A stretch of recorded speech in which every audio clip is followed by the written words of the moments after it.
Hello, everyone, and welcome into another week of the USL show. It's your favorite panel tonight of people who are always here. And sadly, we're missing Ryan, who has been poached by, I think it was the Big 12, but I'm getting confused on all this realignment. But we do, again, have a great cast tonight. And we'll start off with you, Alan. How you doing? Outside of what happened Saturday night against Orange County, although great for Orange County, resurgent team, but things are going pretty well. School's about to start, so just kind of prepping for the onslaught that's going to be tons of teachers needing assistance. So lots of fun things planned in the next couple of months for Riverside City teachers. So, just getting back into the groove and feeling pretty good. This is like the end of my preseason, ready to start the regular season in my job. So things going well. Yeah, you're informed for the teaching and you're informed with that kit choice. I know we talked about it beforehand, but for anyone in podcast form, check out that Loyal Pride kit because it's just straight flames. But we also have Phil here. How you doing, Phil? I mean, other than El Paso being terrible. I am in the mud, as they say. From a life and all of that perspective, doing fine. Life and work are all good. From a soccer perspective, I'm absolutely suffering week in and week out. And this weekend was the crowning embarrassment on a long line of them. And unfortunately, now Locomotive are winless since June 14th. So we've now gone into, this winless run is now into its third month, not its third full month, but it is touching its third month, which just hurts. That's truly unbelievable. And we're going to circle back to the hot streaks, the gold streaks, everything USL Championship. But we've got some off the field news. We've got a little bit of League One. And I want to start off with the League Two title game where Ballard took home the dub over Lionsbridge. I think that's the Seattle area, beating out the Virginia Peninsula type region. But really exciting game, crazy finish with a kind of last minute goal to seal the win for Ballard. Wondering if either of you have some thoughts on what went down there. Well, if you think of USL as like League One and the championship are sort of they're the professional levels. So you think of them as like league versus USL 2, which is like non-league, semi-pro and amateur. This title was like so fitting for non-league in that both teams finished with 10 men. Like the team that was down to 10 equalizes in the last 10 minutes off of a long throw-in. And then a corner kick a free kick, like seals it at the death. Absolute scenes. And like the big credit to League Two here, I think, is Ballard making it to the final made this such like an occasion in that, I think the announced attendance at the end was over 3,000 for this game. And the volume on the broadcast is peaking. Like during the goals, it is absolutely redlining. And there was something so old school and cool about the way the game played out. And such an advertisement for one, like it's two really good teams playing each other. I think like we have to really highlight that. And it had all of the charm like that you're looking for in non-professional levels of the game. Like it had that kind of that intimate feel. So yeah, just a wonderful advertisement for League Two and Ballard FC, like deserving champions. Although despite what they say in the chat, Lionsbridge gave their absolute all. And and I do want to give some sympathy to to Lionsbridge, but for traveling all that way and almost getting something in the final. But yeah, what a performance, what an occasion, and what a way to cap off an awesome League Two season. If you haven't checked out your local League Two side, which I promise you, if you live in the continental United States, you have a local League Two side. Like, I don't know There's more than statistically how that works. 120. There's more than 120 League Two teams. Like, Yeah. you live within the range of one of them. Yeah, like you are driving distance to one of these teams, more than likely. So anyways, check them out next season, because shorter season, but capped off in an explosive way by Ballard, and congrats to them.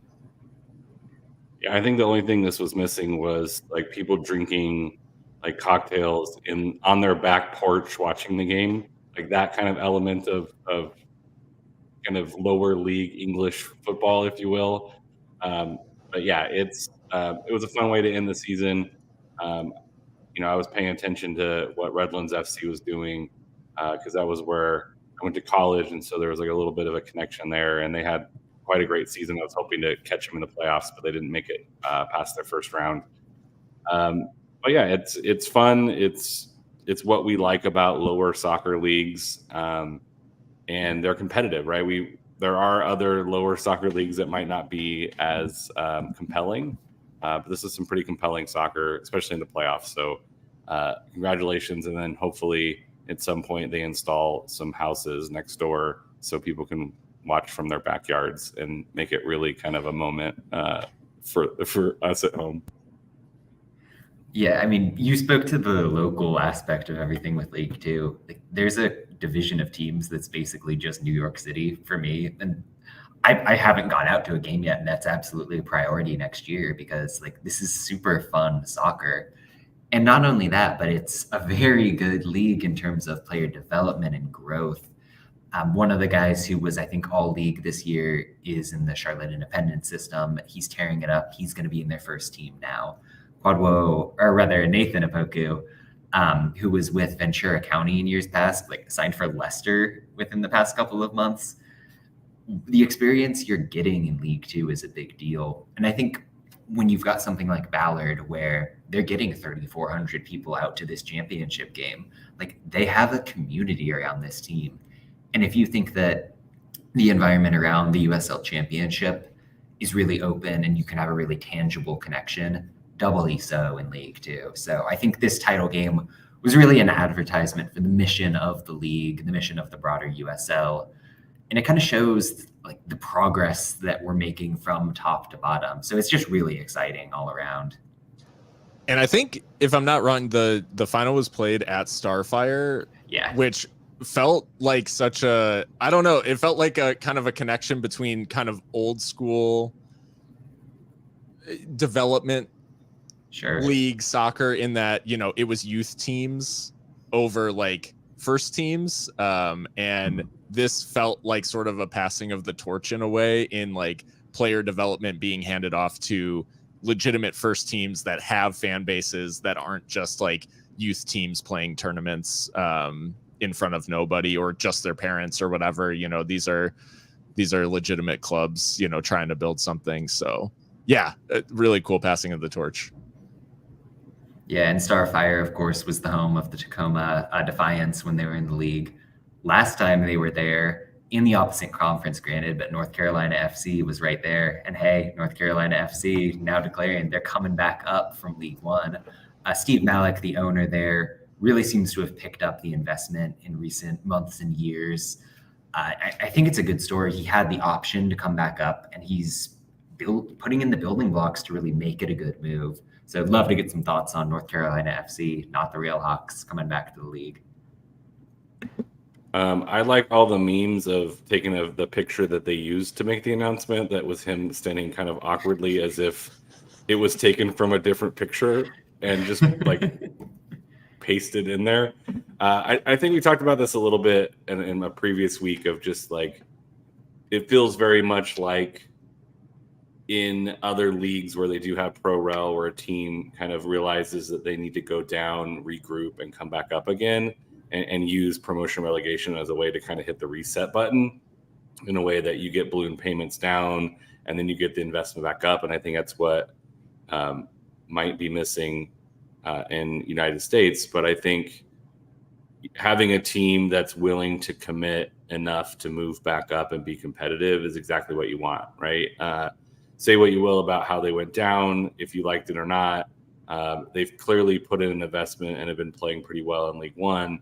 And so you just have to assume that this is going to be a welcome addition with some other additions that are coming online in the championship that maybe unfortunately moves some Eastern Conference teams west, maybe, or fortunate for some Western Conference teams who feel like they have other people to beat up on. I think I saw that today. Like, good, Tulsa might be moving so we can get more wins from a Sacramento fan. But I think as teams want to move up and be viable, we have to celebrate that. Yeah, I think I mean, we talked about advertisements with League Two. I think this is almost an advertisement for League One as a place to stabilize and a viable place for a championship club to survive, you know, and not just disappear. Because once upon a time in American soccer, North Carolina FC just stopped existing, and that's like the worst case scenario. In this case, they drop down, they get their stuff together, and now they're back or coming back. And you know, it'll be interesting to see how they make the jump. And I think we're always interested in whether it's like interleague play in the Open Cup, and like trying to measure like what's good League One versus good Championship, and like, you know, what's the difference there. So be interesting to see what kind of work North Carolina has to do in the offseason, because I think the challenge now is you can't just go back to the Championship and be bad. Right, like you have to go up with some momentum and try to take hold of that. So, yeah, it'll be interesting to see how they do, but it is encouraging, I think, for League One. The question now for League One, obviously, is just sheer volume of teams. Like, it's always been the question of like, it's been a relatively small league, and for whatever reason, like teams move in and out, and so I think now it's like, well, how do we fill League One up? Because I think that's kind of always going to be the question before what we talk about next in terms of promotion and relegation between the Championship and League One. Yeah, I mean, just on the numbers issue for League One, like, yeah, you've got Santa Barbara and Spokane coming in, I think, next year, and that fills out the West nicely, but Central Valley, let's be honest, is kind of a half question mark all the time. I mean, losing North Carolina is a big deal. Not that the Southeast is ever going to be a weakness for League One, but the fact that they can never get over like a baker's dozen teams wise is a little bit concerning. But I mean, more on the point, North Carolina doing what they've done is exactly what you guys have said. It's a testament to the stability that the USL at all levels is able to provide in a way that is a historical rarity in American soccer. When Malik Brutt came in and bought this team, he pretty boldly wanted to move up to MLS and have a stadium in that sort of triangle area. Never came to fruition with the Charlotte movement that ended up paying off for Major League Soccer. And then he kind of decided he just wanted to like move down to League One and not really play the game. And the fact that he went out and built a League One All-Star team over the offseason, he's willing to invest and bring this team back up. I think that says a lot about the path to financial viability within the championship. And that means something if you're prospective owners looking at this league, wanting to come in. And so, yeah, I think that's all I've got to say on it. I don't know if either of you have anything else. And if not, we can go to the really sister issue here of, hey, if we're going to delay the pro rel vote, North Carolina is going to do the closest thing, given that they're the best team in League One. But to the point, pro rel vote not going to be happening here. This showcase thing in Colorado Springs in partnership with the Board of Governors meeting is happening like this week, but we are not going to get that expected vote. So curious what you think about the delay, whether you think it's smart or just any other stray thoughts. I mean, it probably has to do with them feeling confident, or the people in the corner of pro rel, which it does seem like, I don't want to say it's akin to whatever the U.S. House of Representatives maybe, or something, where the bill has expanded in terms of like, it's not just about pro rel, which I think is what we were hearing, like around the time that they initially announced this. was that there were broader votes about competition formats and stuff like that, and there was some other stuff that they were trying to pass. Like, so all that being said, I think the delay has to be related to the fact that they don't feel like they have the weight behind it now in the league. I think they pressure tested it by announcing that it could come to a vote at this event. I don't think they got all of the ownership groups to a place where they felt comfortable enough actually putting it to a vote, because anyone who's in support of a measure like promotion and relegation and that significant of a change in USL, the last thing you want to do is put it to a vote and have it lose. Because like there's no way you're ever getting it back on the ballot after that first one if it gets voted down. So yeah, I think they're in a case where they wanted to see what the sentiment is like. Is it enough to move the needle and push some of these owners who are maybe like no's or on the fence like firmly into yes? It didn't necessarily do that, I don't think. And it doesn't, the issue's now kind of back to where it was, which is in the future, we know it's something that USL want to do, and there's still plenty of work to actually get there. But I can think of a number of ownership groups off the top of my head that probably aren't like super sold on the idea. So I think that's probably the work they're putting in now. Yeah, I mean, I can get into Robert's rules where that vote could come back up again if you vote on the prevailing side and you want a motion for reconsider. But you know, my unionism and Robert's Rules of Order will have to do that in another episode, right? But I spoke with somebody and they said, here's probably what's going to happen is the pro-rel folks are going to say their piece. The anti-pro-rel people are going to say their piece. They're going to kind of like go back and forth and yell at each other and then decide that they don't have enough information to vote. And they kind of did that ahead of time, right?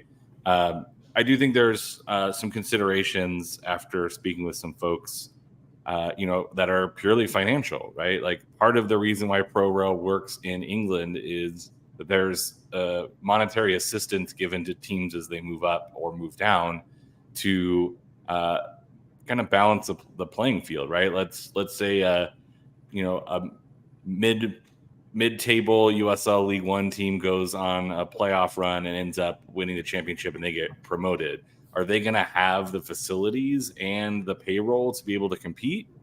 Or to travel further or to travel more? Like these are all considerations that I think have to be part of this discussion. And I have a feeling that those discussions weren't super comfy either. Like you can't even get money for winning the championship, let alone anything for pro-rel. And so I think that's where the conversation I think is heading, is how do we make it financially viable in order to actually vote on something that's going to actually substantially change the landscape. But I also heard some people say that like we have to differentiate ourselves from MLS, and what better way to do it than this? And the longer you wait, the harder it's going to be. And also, if USL clubs are the target of MLS or USL cities are the target of MLS, you're going to have to do this sooner rather than later to differentiate yourself to make that market competitive. So I don't say it's disappointing. It's kind of predictable that this was probably going to happen. But I would like to see the discussion move forward as opposed, and even if it is, how are we getting some sponsorships to be able to provide, even if it's just some money for teams winning the championship, to make it actually like worthwhile for your franchise to make it and to compete for that championship. Otherwise it's like, I'm sure there's some players like, well, we don't get any extra for it. Like I'm cool with like being done. We played 40,000 games. I'm good with, not quite making it to the finals versus there's a huge financial incentive to win the whole thing, might make the playoffs and or pro-rel more viable. Yeah, I mean, that really is the argument behind the whole thing in terms of pro-rel, that by instituting this, you're growing the fan base, you're getting more of the eyeballs, and sponsorship money will chase that attention. At the same time, if the reporting was true that this initial vote was just going to be, we are going to look at promotion and relegation, hey, we could institute it as soon as next year and start a new league, that almost felt unserious as a proposal. So I don't blame anyone for saying, hey, let's pause, let's iron out really more of the specifics of how you want to do this thing, and let's take a hard look at it in the winter. And if it becomes December and we're kicking the can again, I think I'm going to start to be a little bit more suspicious and realize that, hey, they never really intended to do this. They wanted to just float the balloon and get the eyeballs. But it seems to me that there was enough to iron out that this was probably the right move for now. At the same time, that's not going to stop the Twitter mobs who are all fired up about this issue, but how much does that audience really matter? So it's interesting. It's hard to get a read unless you're kind of in the room where it happens. So just keeping an eye on it for sure. I appreciate the musical reference there. The Hamilton. Love a good bit of a Broadway reference when I can get it. No smooth transition this time, as though I try my best, but we're going to get to some wild signing moves out of Sacramento. We've got the youngest professional athlete in American history signing for Sacramento Republic at 13 years old. I'm forgetting the name, so forgive me, but he was born in 2010. Like, if that doesn't make you feel old, that's crazy. If this wasn't Sacramento, it would seem very much like a ploy for eyes and clicks. But you have to assume that a team like Sacramento knows what they're doing. I think it was like 5'11", 150 at 13. Yeah. You know, I can lose a few pounds. I get it, Sacramento, but you don't have to rub it in that he's almost as tall as I am and, like, you know, 80, 90 pounds lighter. You know, no big deal. But, you know, you have to trust Sacramento's doing the right thing. You know, I got a chance to chat with Jack Metcalf, former USL player, now a what are those people called? Commentator. No, he does some commentating, but he also is an agent. He does some agency work. Wow. And he's been all about, you know, trying to do what's right by the player. I think he had some bad experiences in Liverpool. And got some bad advice along his career path at a young age. And I think he's investing some of that knowledge into his players. And, you know, Xavi signed his first pro contract with San Diego, and he really spoke to the ability of, it's super cool to be able to turn pro in the neighborhood you grew up in or in the area you grew up in, because so many times in the past, people have had to leave to go chase that dream, and to be able to have teams that are willing to invest in youth products, and being willing to invest in, you know, just youth soccer. And that in turn means probably signing some local products so they can turn pro without having to, you know, travel to different cities or travel halfway across the nation to get the opportunity. Yeah. Davian Kimbrough, I believe. I'm thinking Davion. Either way, I mean, impressive that he's like caught the eye of Mark Briggs at 13 years old. Like, that's actually insane.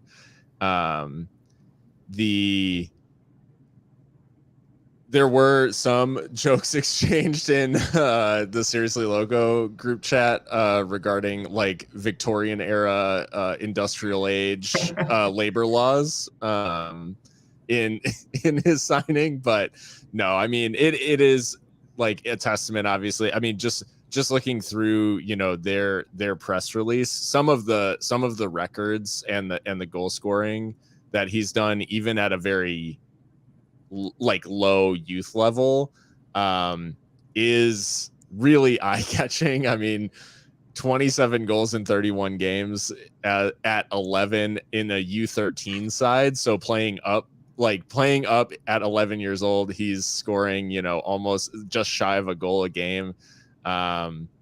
Basically, they had the best U13 side in the whole country. They like are playing in their U14s are playing in MLS Next, so they're playing against, you know, MLS academies and things like that. And it looks to me like they are trying to lock down someone who they think has genuine, maybe genuine prospects at the first team, but also like trying to secure his future in terms of like protecting his value, and turning this kid into potentially, you know, a transfer target in the future. And while I don't think like, and I could be wrong here, but signing him at 13, I don't know that we're going to see Davion in like the first team anytime soon, like starting a match or something like that. I do think within the next couple of years, I mean, we've seen with, you know, the likes of Diego Luna, Josh Winder, like there's been guys who have broken into the first team at that like 16, 17 mark. So it's not out of the realm of possibility that in a couple of years we see him making an impact on Sac Republic's first team. You mentioned he's- some of the, oh, go ahead. He is from Woodland. His hometown's Woodland, and I was like, "Oh, it's 6 hours." I was like, "Oh, that's walking. Never mind. 20 miles." So he does get to play kind of in his backyard. He's getting a chance to stay at home because he did play some in Red Bull Academy as well. That's what I was just Red gonna Bulls add, yeah. Academy. Yeah. Yeah, it was a tournament called the Besavelde Cup, which is pretty internationally renowned apparently for U13 soccer, which is a crazy statement to make out loud. But he was the guest player for New York Red Bulls and was going out, and I think he scored like 6 or 7 goals in that tournament against like Juventus and Benfica and all of those sorts of teams.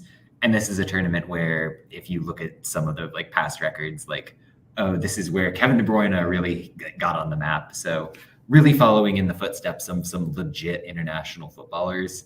So it's a smart move by Sacramento to protect this kid who couldn't end up being worth 7 digits at some point. And it really follows along with that track record of USL clubs poaching hot youth prospects so they can move them on. Like Oakland did it twice this year, taking kids from MLS academies, then moving them on to Germany. So it's smart business, I say.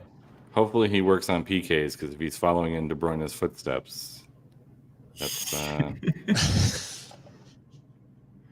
Jeez. Yeah, he's got plenty of time to practice at least. Well, moving on from the 13-year-old to a team anchored by a 35-year-old, Don Smart, we're going to hit on some League One now with Lexington getting a really crazy 4-3 win over Northern Colorado. Hailstorm are on a slide, but shout out to Tyler, who's not been on in a minute, but his Lexington team is getting some results. So any thoughts on that one? I rewatched these highlights today, and this game, like the highlights made like my blood pressure increase, my heart rate increase. Like it was just absolute chaos, like posts and goal line, maybe clearances and wonder goals, and it was just it was everything Northern Colorado doesn't want to have happen, giving up those 4 goals. But it was very entertaining. It was a Lexington team that came in and really threw down. Coming back from behind against a really would have been a very defensive, stout Northern Colorado team. It was very surprising. I saw the score kind of halfway through it because I had locked Northern Colorado, and I was like, "Sweet, we're gonna get this one." And then I checked at the end of the game, and I was like, "What the heck happened?" Big up to Lexington for not backing down against one of the better USL League One sides, and unfortunate for Northern Colorado, who seems to be going through a tough little spell of giving up some defensive goals where they really hadn't in the past. So very entertaining, high scoring. If you're like soccer is boring and football is better, this is the game to show them that soccer can be entertaining and fun. And who doesn't like a stoppage time goal, a pretty well taken stoppage time goal to win the game and take your shirt off and run around. So really fun one. Unfortunately for Northern Colorado, though. There are very few performances where when a goalkeeper concedes 3 goals, you're pointing to their performance as a difference maker. Amal Knight for Lexington makes 2 saves in like the final 10 minutes that are, one of them one of them is like save of the week material. One of them is save of the season material. Like one of the best saves that I've seen this year, to keep it 3-3. And then, I mean, for Artez Diouf, what a way to cap a hat trick, right? Like basically best case scenario of late winner, shirt off, like the full like windmill celebration. It was a cool moment for a Lexington team that has had, like, obviously as a you know, in their inaugural season, it's always a little bit up and down. There's always like you're finding your level, you're finding your feet in a new league, or in a league just existing. And this is one of those moments that Lexington fans, I think, you know, when we're years down the road and we're talking about the history of this Lexington side, it's just like, man, do you remember that crazy 4-3 against Northern Colorado? Like, what a match. And it's just something for them to remember. Tactically, John, I don't know what you would even have to say about this, because it just felt like chaos. It was a chaos game. I will note that, I mean, about 50th minute or so, Lexington, who usually plays in a back three, took one of those center backs off and decided, listen, back four, we're going for it. And I mean, right decision in the end.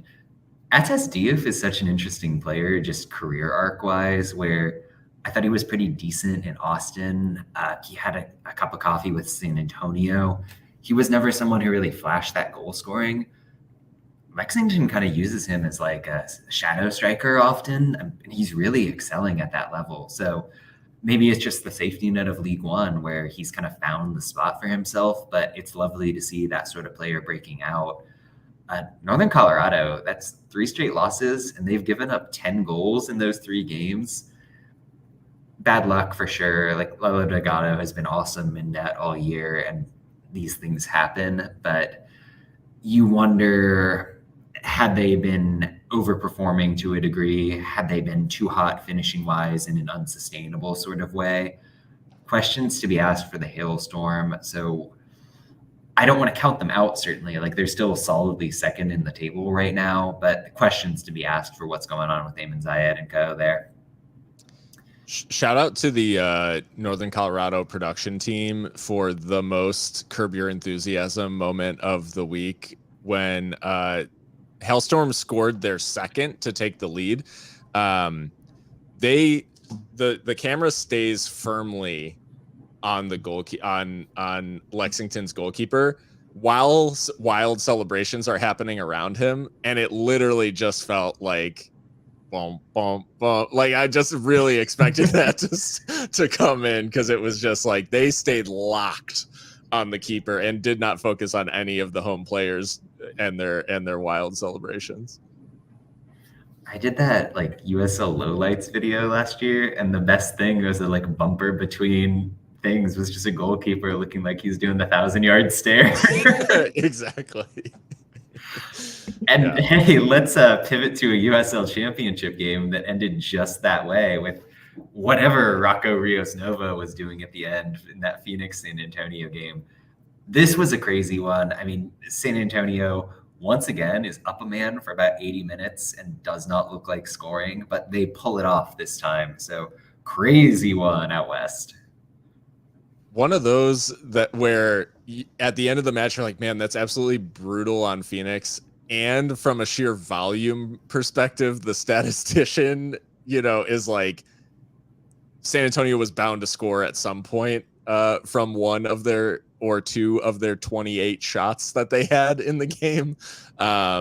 It did feel, though, for a long time like one of those where it's like only 5 are on target. So they weren't San Antonio did not create a ton of quality chances. It wasn't like a masterclass goalkeeping performance necessarily.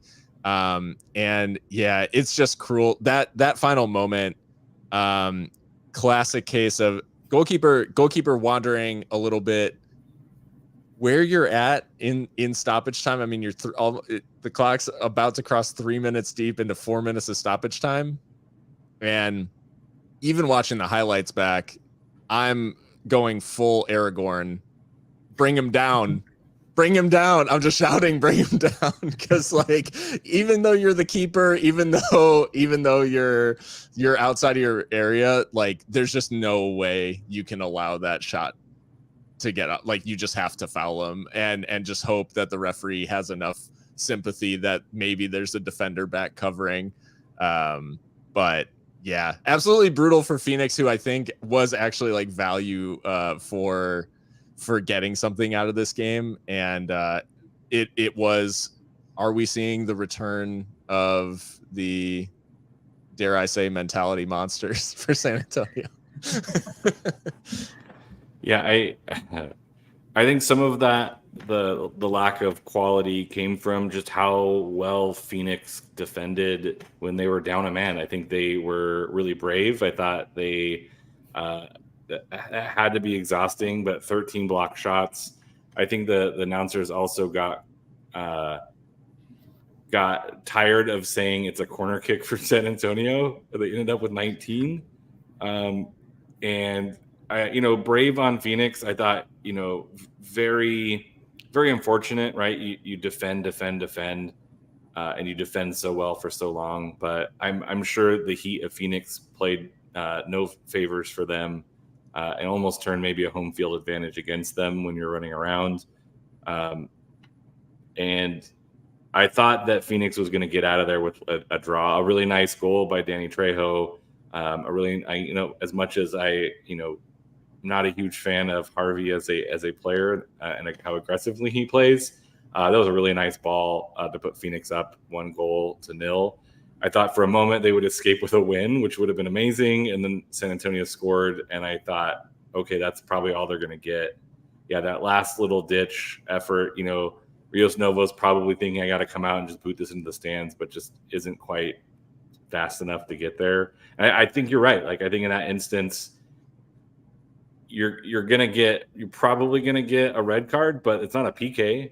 So just tackle him, and they're gonna get a free kick. You're already down a man, so it's not like you're trying to win. You're just trying not to lose. So yeah, just tackle the guy, trip him up. I think you're as a defender close enough that he probably can't get up and put the ball in anyway. So take the red card, put in Rakowski. Hopefully you can survive for a minute because your defense was doing such a great job up to that point. So, but I think at the moment you're just trained not to, right? And so your instincts take over. There's a little swing move, a nice little do-si-do, like they were square dancing in middle school PE. And then actually a pretty nice strike to not panic from that angle to put that in. But are we surprised from San Antonio? I mean, a little bit. I was surprised that they didn't do more sooner. But San Antonio is looking rather dangerous and is re-cementing themselves as being one of the top teams in the West for sure, and a team that you do not want to face because any day of the week they can go off for 3, 4, 5 goals and just crush you. But yeah, I think San Antonio, if you look at this game for about 80 minutes of it, that Miami game a couple weeks back where they couldn't do anything, a man up, they sort of just throw 4 or 5 players in the box whenever they're up a man and expect that to suddenly turn in goals. And really, it just encourages the other team to get really compact and not give up the space you need to score. And I think late on, San Antonio kind of realized what was going on. They opened up the game a lot more. Jorge Hernandez, who got 2 assists in this one to tie the league lead, he was awesome at the end too. Sick ball on that equalizing goal. They're getting Santiago Patino back too on a multi-year contract. I mean, I think he had 5 goals in the title run in the playoffs last year. That's going to be a big deal. And he's the sort of player who physically is built for these situations where it's a little bit chippier and they're in the box a little bit. Do you want a better performance to get where they ended up with 3 points? Certainly. But I mean, they're just on a roll. Phoenix plays well a lot and never really gets the results they deserve, I would say. And this game was weird because of that early red. But I mean, you speak to that Harvey assist on the goal that put them ahead really early. That's him filling in as a central defender kind of out of nowhere in this lineup and then carrying the ball like halfway the length of the field to thread in Trejo. he's kind of emerging as a game breaking player in that roster. So he's somebody that can really be a building block. But Phoenix, you just wish you could have got a point out of that at a minimum, and it's a really heartbreaking way to go down. I hope, well, I don't hope, but if I was a Phoenix fan, I would hope that Trejo in those central areas is like just something that I've been wanting more of from this Phoenix team. I talked about it a long time ago, but it still stands that like I just feel like he is best between the width of the penalty area, and he can absolutely do a job out wide. And I think it's like you're just not getting the best out of him if he's not central. And this run where he bends it in behind is just like, that's exactly the type of like center forward play that you want to see from a guy like Trejo, who is quick, is going to get in behind, is going to give people problems. Like, let's just, from Phoenix, I'm thinking just like do more of that. Like, don't wait for Arteaga to not be in there for Trejo to be central. I think it's kind of a recurring fault of Juan Guerra just being hell-bent on playing a proper number 9 in that spot. Oakland is an interesting test case where he was, adamant that you're putting in. And yes, Otar Carlson got like 20 goals last year. I was going to say, we but, had the cheat code. Yeah. But if you look at like year over year process-wise, which Oakland offense is scarier last year, where it was the same shape, a similar system with Carlson, or a much more fluid, fast-paced Oakland this year under Delgado? Hands down, it's the 2023 Roots. Phoenix could benefit from something like that with Trejo being a lot more mobile, a lot more free-flowing in that central position. So something to look at if you're watching Juan Guerra. Yeah. And I know if there's one coach in the universe who isn't watching, it's definitely Bob Lilly. He doesn't need the help though, because Pittsburgh got that 1-0 win over Tampa Bay to really cement themselves on top of the East. Yeah, I remember at the beginning of the year, everyone thought Pittsburgh would be the team to beat in the East. I think it was the preseason lock of first place because, everyone's super smart about soccer and such. Yeah, maybe surprising, but also not surprising, right? It's with Lou City having what is considered probably an off year for them. Tampa Bay going through their coaching change. Obviously, a resurgent Charleston is a nice story, but you always thought of Pittsburgh as being kind of the 1A, maybe the second tier of the Eastern Conference, maybe 1A tier of the Eastern Conference, and for them to be, clearly taking a stranglehold over the East, or at least attempting to distance themselves from Charleston and Tampa Bay and the top of the East. This game was one of the games where one of those benchmarks was met, right? You're up against Tampa Bay. It's going to be a tough game, but you only lose to Indy at home. Like what's that all about? But this was a 1-0 kind of Bob Lilly-esque. If you only need to score one, if you can defend really well and not give up any goals. Very old school Bob Lilly ball 1-0 victory. And I think it proves again that you can never count out Bob Lilly in a regular season. Now playoff time, maybe a different story. But Bob Lilly gets the job done in the regular season, and he finds players and makes it work. Yeah, I mean, I think you're dead on, like, calling it a traditional Lilly performance, Alan, because it's like they score an early goal. Albert Diqua, as is typical, just like continues his good goal scoring form, and they choke the absolute life out of Tampa Bay's offense.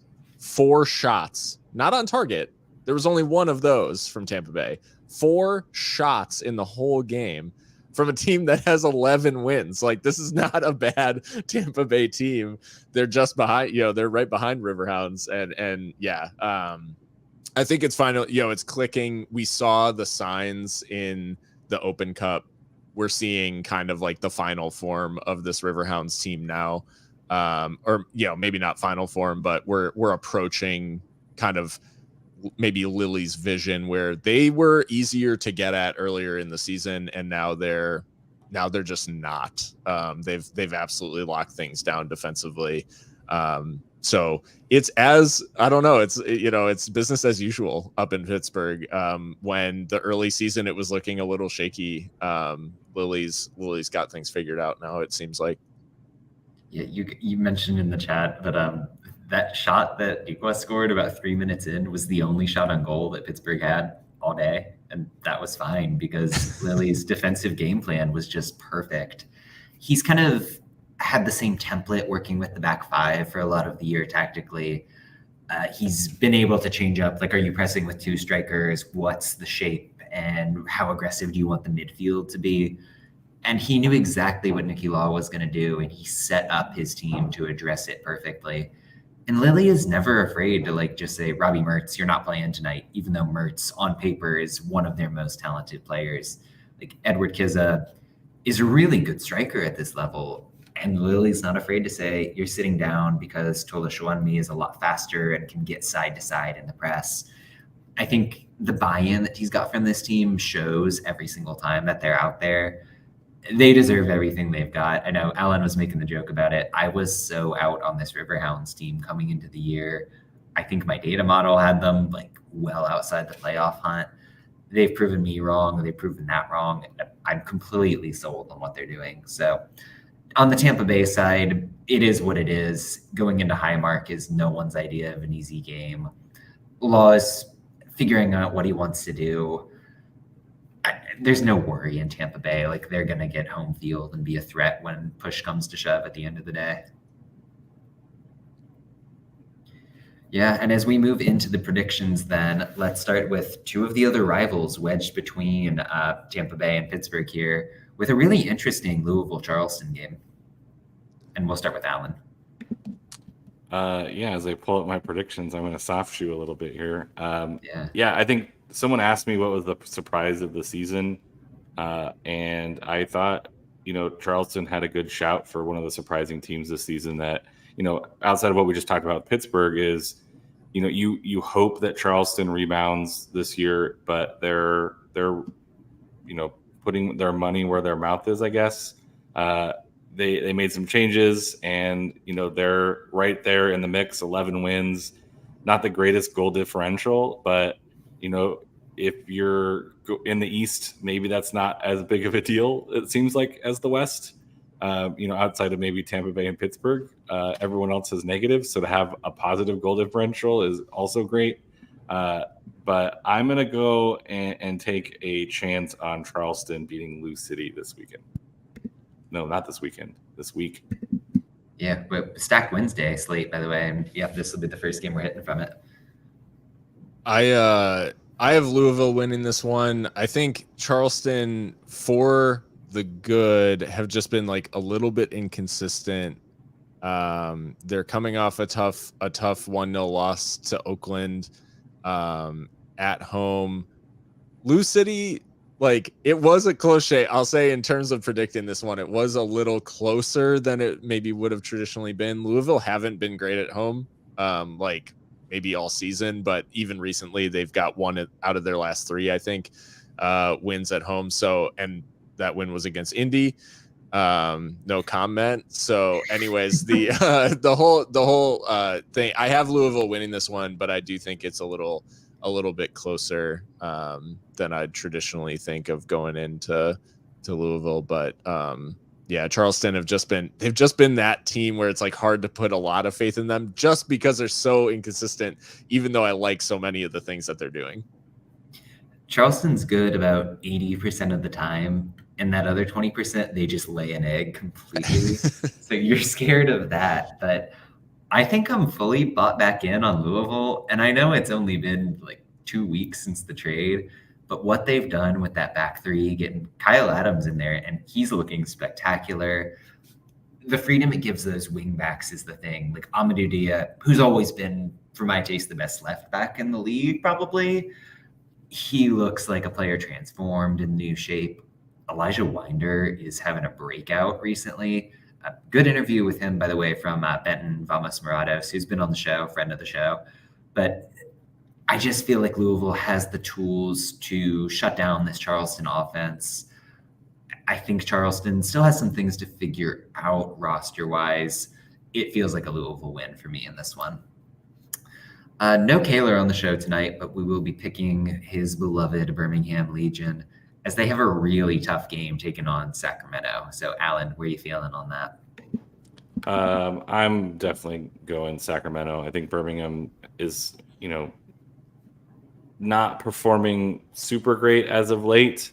Lost to Colorado Springs, whatever that means. I mean, they did beat Tampa and Lou City back to back, but since then haven't been doing a ton. And after that New Mexico game, Sacramento has been playing better, and I just like Sacramento here because it's Sacramento, and so I'm going with them. Me and Alan are opposite tonight. I'm picking Birmingham, and it's strictly because I have lost a little bit of faith in Sacramento's ability to go on the road and get this sort of result. They have been definitely better in the last couple of weeks.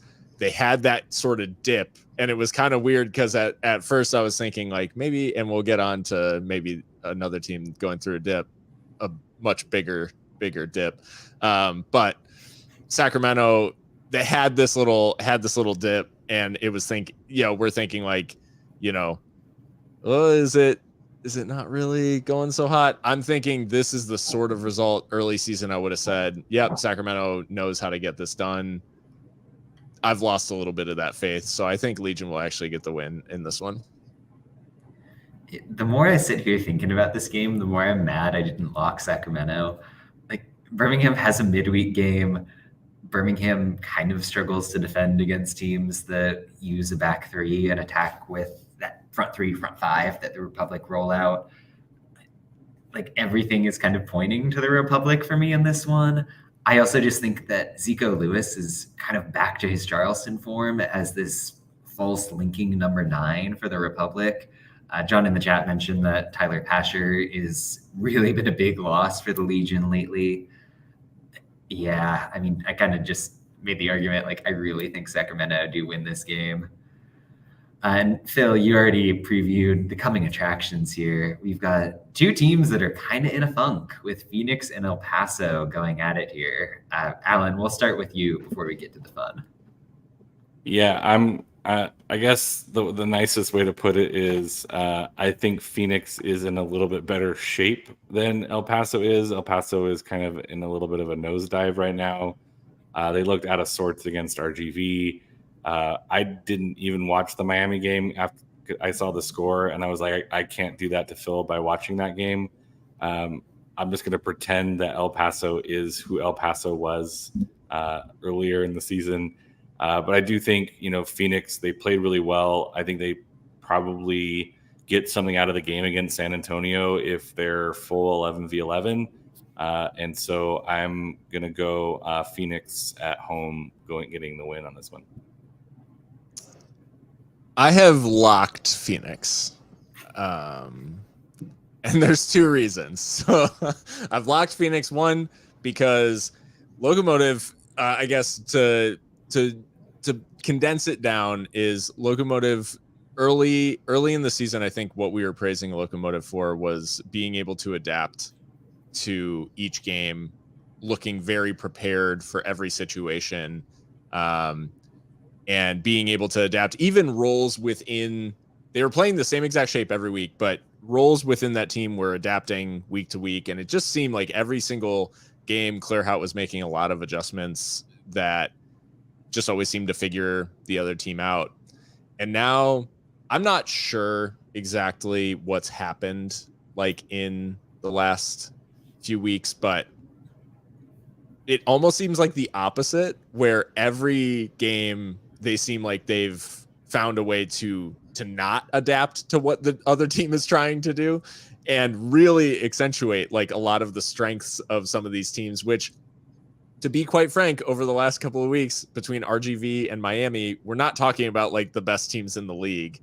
And they made Locomotive look pretty bad, like in consecutive weeks.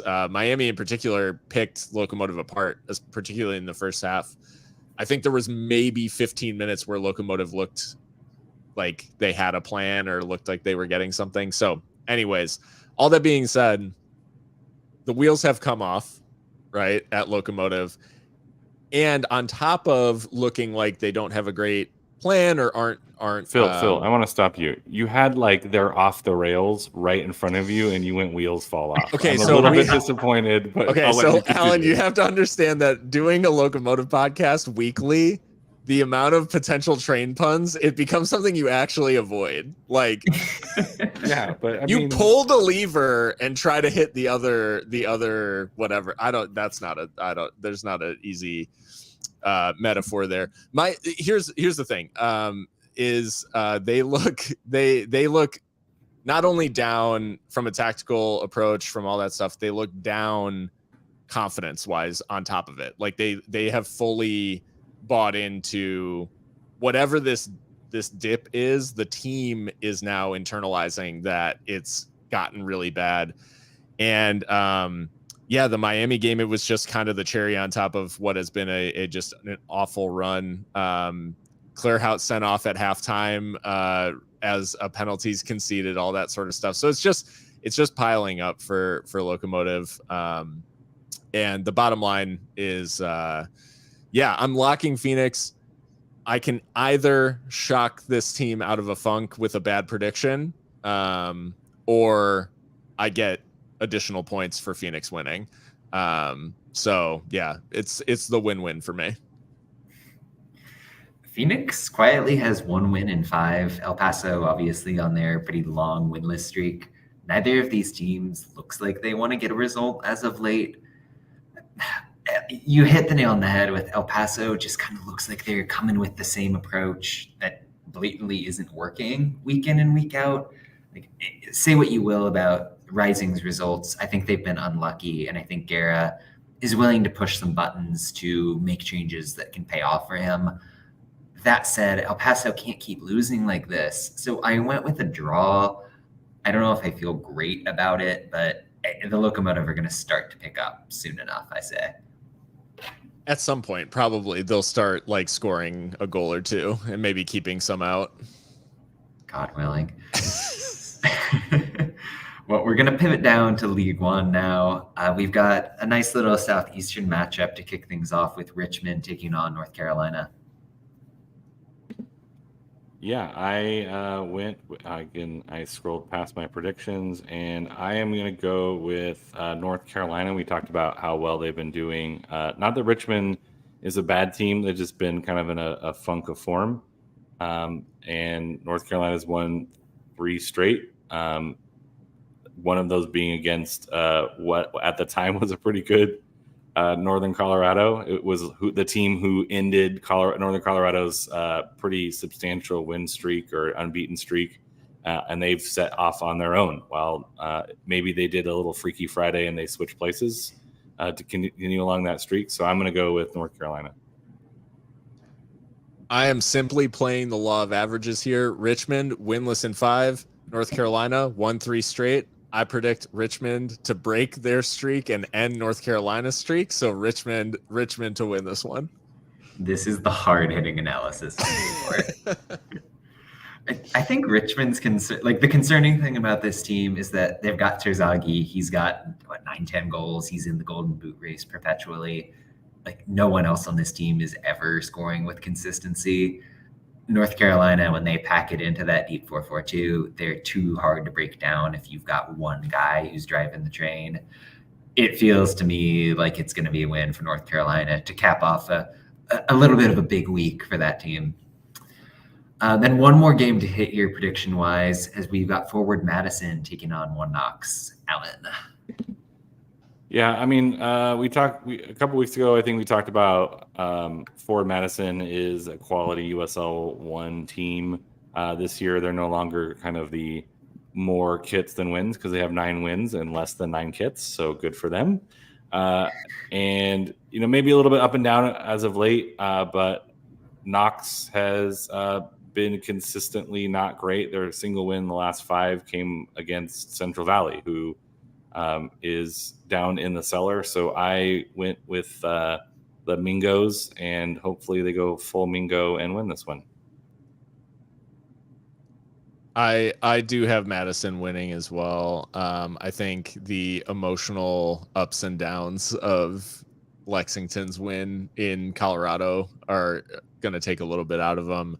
And Madison, like, to their credit, I think they've gotten a little bit off the track in terms of their I'm using train puns for other teams now, Alan. That was the joke that I was making there. Is, yeah, they've gotten a little bit off track with defensively, but it was primarily that Tormenta game, which feels like a little bit of Tormenta kind of regressing or progressing to the mean this season. And so, anyways, I have Madison getting the win. I think Lexington come down off the high, and it's just a little bit of a hangover after what was a very dramatic win. And Madison get back to their defensive solidity and getting the job done. I mean, Madison is a team that should win this game on talent, on system. They feel like they've got things figured out. I'm not entirely sold on the attack 24/7, honestly. Like, a lot of the midfield talent for me is there. Christian Chaney, when he's clicking, it can be the guy. Something about One Knox, that defense that they've got, I'm pretty respectful of. They're a team, though, that's lost 5 out of their last 6. It's a tough ask to go into Wisconsin and get a game. I did end up going with a draw. But as always with League One, it's kind of chaos. I don't really know what I'm doing. Madison's not great at home, so draw. Before we wrap up, wanted to hit on a couple of random transaction things. I know we talked Patino a little bit, Alan, and based on that question from Harry, I'd love to get some feedback on what you're thinking about the Kyle Adams deal. Obviously, just for the context of anyone listening, that was the trade where San Diego got Enoch Mushagalusa Matiti from Louisville in exchange for New Zealand international defender Kyle Adams. So I guess the first thing to kind of put out there is not necessarily like a trade in the sense of you would think of like baseball trades. This was essentially Kyle Adams was a well thought after defender. I think they had some offers for him. Loyal was looking at kind of where they needed some support, and Nick Moon is out. Last time I saw him, he was on crutches, and he plays an important role in San Diego. We saw that with when Adrian Perez went down against Orange County, how it kind of shifted San Diego's ability to stay wide and put pressure across the back line of Orange County, and they ended up losing. And so they looked at where they needed depth. And so they took advantage of a popular defender when they knew they were signing Guzman, Carlos Guzman, who's been very, very good. And so they had some opportunities to bring in some defenders and maybe not that kind of edge presence and speed that Matiti brings. And so they took advantage of the opportunity to trade somebody and get some cash back for a well sought after player. And San Diego's always about, hey, we want our players to move on into successful places. And, Louisville really wanted him. And so they were able to make that deal. And then kind of in exchange, it was, Matiti, they want Matiti to come back. He's a quality player, so who wouldn't? So they're willing to give him up on loan for the rest of the year to make sure he continues to get minutes. And he's been an important piece late in games for San Diego. And I have a feeling if the Adrian Perez injury goes any longer, he might see some more playing time as a starter. He's been very good. He was torching Dortmund defenders in the friendly, so that was fun to watch. And so it's one of those trades where Loyal had some opportunities to sign some people on the back line, and they took advantage of Kyle Adams being a sought after player. And I don't think there's any ill will toward Kyle Adams. It wasn't like he was a poor player for San Diego, but maybe a nice, refreshing start in Louisville after a couple of not as great performances with San Diego. To get some money out of it and Matiti out of it. So I think both teams ended up coming out of this trade with pieces that they really, really liked and are going to be important pieces down the stretch, both for Lou City and San Diego. Yeah, love that. Wanted to throw in one more move this week that kind of caught my eye. I wish we had Kaler here on this one, but Birmingham for most of the season have had Ben Ravenno on loan from the New England Revolution. He's kind of a like jack of all trades, number 6 center back, fullback type. I mean, I don't know how public Kaler's been, but he's kind of not been good at all for the Legion. So with Birmingham and Indy facing off tomorrow, suddenly the Ravenno loan just got canceled out of nowhere, and he's joining the 11 in time for the game this week. Meanwhile, Indy has dealt for like 5 center backs over the course of the season. So naturally, the fix is bring another one. Again, like this is something that Kaler would have more insight into, but it shows you what Indy is doing strategically. Maybe not the move in 2023. They're just, yeah, they just can't settle on anything, I guess. Yeah. And this, I don't know. I hate to like, because it's not to dig out Ravenno specifically, Yeah. but it is just, it has that feel of a move where Indy was making calls around of like who's available, like, and yeah, and or maybe just looking and being like, yep, not getting a ton of minutes. Like maybe we can tell the Revs that like, hey, he'll get more minutes here, or we're looking for something else. I don't know. The whole thing is pretty, just feels pretty weird. I don't think it moves the needle a ton for Indy, to be honest. And yeah, it's just adds to what is like kind of a bizarre season in Indianapolis, to be quite honest. And who knows, Ravenno could go in there and prove us wrong and be one of the, best players of the second half. But, on the evidence, it's not necessarily showing. He could do that, and Mark Lowry could take some blame at some point, but I don't think either of those things are going to happen. All right, I'll see you guys. I'm not going to, if I speak, I'm in big trouble.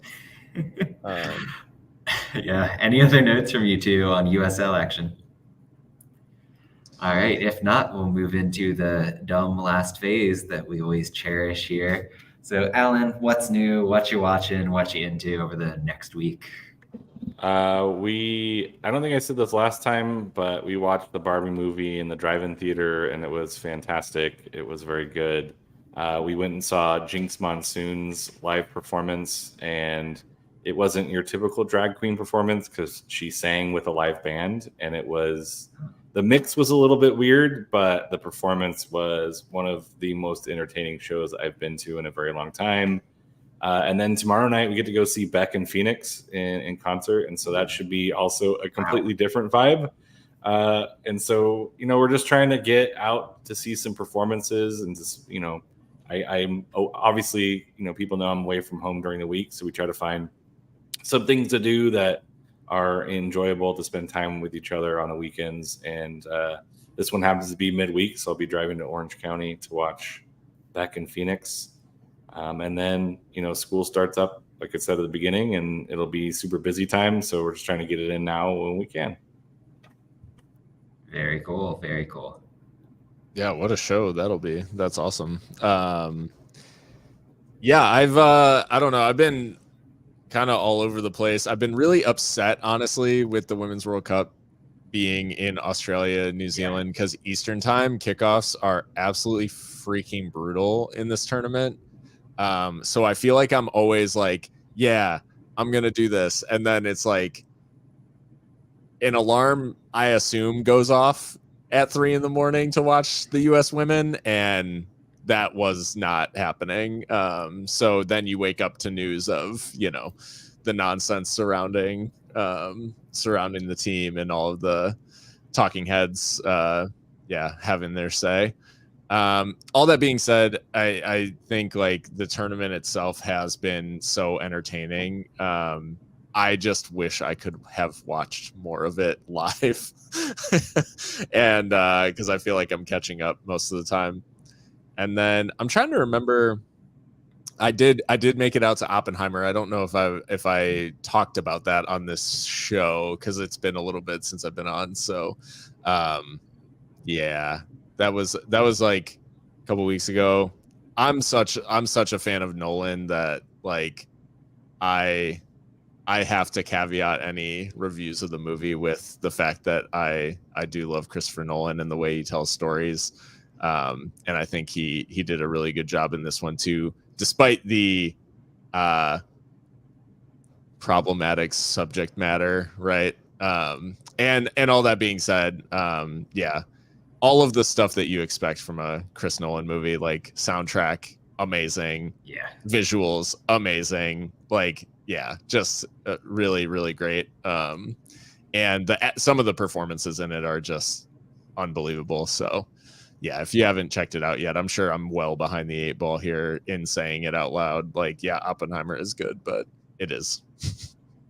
Yeah, I just want to take that baton and run with it. And that Josh Peck of Drake and Josh is the guy who like presses the button to set off the Trinity test. I think that's kind of the greatest thing I've ever seen in my life. I did see a handful of memes online of the bomb is nuclear. Amazing. I'm trying to think. I guess I'm kind of in a whodunit TV show phase right now. I don't know if either of you have watched Only Murders in the Building with Yes. Martin Short and Steve Martin and Selena Gomez. That's back today. There's a show on, I think it's Apple TV, called The After Party. It's like Tiffany Haddish, Sam Richardson, who you would know from Tim Robinson stuff. Mhm. And it's another like murder mystery type of thing. So randomly enjoying that. Something about like a half hour kind of funny investigative thing is an easy watch for me. So shout out to both of those, I guess. But yeah. I'm gonna be starting Only Murders here within the next couple of days. That's definitely top of the list now that it's out. Yeah, it's not like the highest level entertainment you're ever going to see, but it goes down easy. Yeah. I mean, Steve Martin, Martin Short, come on. Right. Selena I mean, Gomez is a delight. Yeah. She is good. After watching teams poop the bed last weekend, sometimes you just need a nice light pick me up type of show, and that's one of them for sure. The Bear is not, so avoid that one if you're feeling all certain feels. Yeah. That is sage advice. Well, listen, thank you to everyone who joined in live, commented in the chat. Thank you to anyone who's listening in the podcast feed. We appreciate it. Make sure you're checking out everything we're putting out on the socials. Make sure you're watching the Kit Show when we have that up on YouTube. Until then, we will leave you with Alan's voice one more time. Thank you for watching another episode of the USL Show. The USL Show is now proudly part of the Protagonist podcast family. Please go to protagonistsoccer.com to check out more work. Thanks for stopping by. We'll see everyone again next time.